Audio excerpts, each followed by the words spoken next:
देखो भाई, जोधपुर की धरती से जो है एक बिगुल बज गया है, गूंज उठ गई है 2028 के चुनाव की आवाज, ललकार, हुंकार, कितने भी मैं नाम दे दूं वो सारी चीजें जो है यहाँ से शुरू हो गई जी। बिल्कुल ठीक समझ रहे हैं वैसे, क्योंकि समझदार है हमारी ऑडियंस और बहुत जल्दी इस चीज को समझ जाती है कि मैं किसके बारे में बात करने वाली हूँ। क्योंकि काफी सारे मेरे दर्शक ऐसे हैं जिनके फेवरेट नेता हैं जिनके बारे में मैं बात करूँ, ये कोई और नहीं है, ये आपके पसंदीदा चाहने वाले इकलौते हनुमान बेनीवाल हैं। जोधपुर की धरती से जो है चुनावी बिगुल बज गया है।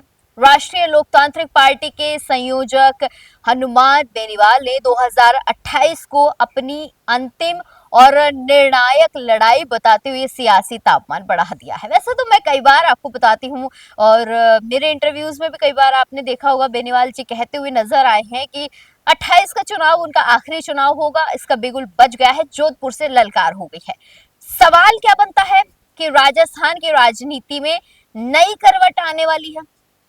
क्या हनुमान बेनीवाल का 2028 आखिरी चुनाव होगा या ये चुनाव कुछ ऐसा कर जाएगा कि आरएलपी गूंजेगा। जोधपुर की जनसभा में बेनीवाल जो है पूरे आत्मविश्वास से नजर आए। उन्होंने साफ कहा कि 2028 का विधानसभा चुनाव उनकी निर्णायक जंग होगा और वे इसे पूरी ताकत से लड़ने में सक्षम हैं।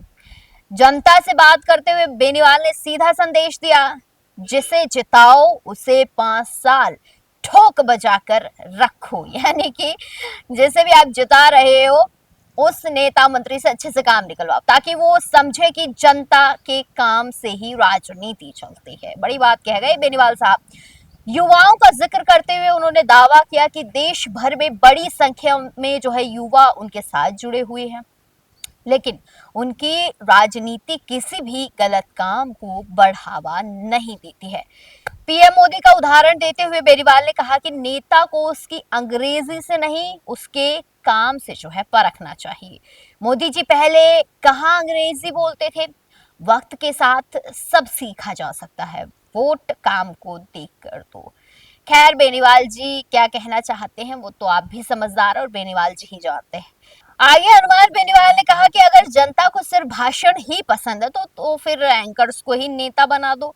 उन्होंने खुद जमीन से जुड़ा नेता बताते हुए कहा कि बेनीवाल जैसा नेता बार बार नहीं मिलता है, यानी मतलब अपनी तारीफ भी कर रहे हैं। देखिए यहाँ पर जोधपुर की सभा ने संकेत, मतलब उन्होंने इस सभा के अंदर जो संकेत दी है कि 2028 की मेरी तैयारी है और मैं यहाँ से तैयार हो रहा हूँ। हालांकि ये बात उन्होंने बहुत बार बोली भी है और कहा भी है कि ये मेरा बिगुल है, मेरी लड़ाई है 2028, मतलब एक निर्णायक लड़ाई होने वाली है कि ये मेरी अंतिम लड़ाई है, मैं इस लड़ाई में जीतूं हारूं, फैसला 2028 में ही होगा। ये कई सारे सवाल बन रहे हैं। वहीं ये लड़ाई जो है राजस्थान का समीकरण बदलेगी नहीं बदलेगी वो भी एक सवाल बन जाता है। खैर ये तो आने वाला वक्त ही बताएगा कि हनुमान बेनीवाल ने क्या सोच रखा है और क्या उनकी राजनीति, रणनीति और दिमाग में चल रहा है, ये 2028 में ही पता चलेगा। तब तक के लिए बने रहिए हमारा समाचार पे।